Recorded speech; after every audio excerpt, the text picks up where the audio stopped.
Politique, ne jamais dire jamais. Nommé ministre des Armées ce dimanche 5 octobre, Bruno Le Maire fait un étonnant retour au gouvernement qu'il avait quitté le 21 septembre 2024 après plus de 7 années passées à Bercy.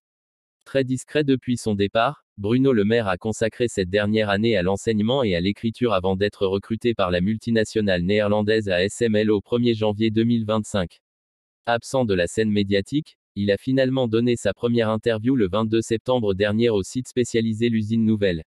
L'occasion d'asséner une certitude? Non, il ne reviendra pas au gouvernement.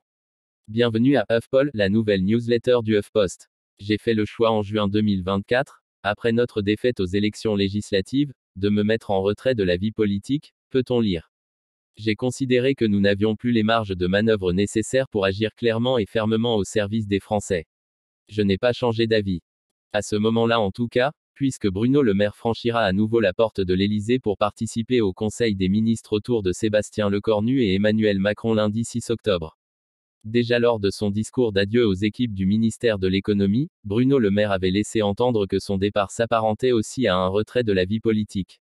Le ministre avait estimé qu'il était temps pour lui de respirer un air différent de celui de la politique, avant de citer Michel Sardou, je vous aime, mais je pars. Pourquoi Bruno Le Maire a changé d'avis? Finalement, Bruno Le Maire est donc de retour, et pour une mission d'envergure. Le voilà à la tête du ministère des Armées où il devra piloter le réarmement français face au regain de tensions géopolitiques. Un portefeuille stratégique, deuxième budget de l'État, dans un contexte marqué par la montée des tensions géopolitiques depuis l'invasion russe de l'Ukraine. Et un retournement de position qu'il justifie par la situation du pays. Dans les circonstances exceptionnelles que traverse la France, on ne se dérobe pas. J'ai donc accepté la proposition du président de la République et du Premier ministre de diriger le ministère des Armées et des Anciens Combattants, a expliqué Bruno Le Maire sur le réseau social X quelques minutes après sa nomination. Je viens pour servir les Français. Je viens pour servir nos soldats. Je le ferai avec la passion et la détermination qui m'ont toujours guidé dans mon engagement public, notamment dans mes fonctions de conseiller aux affaires stratégiques et de secrétaire d'État aux affaires européennes.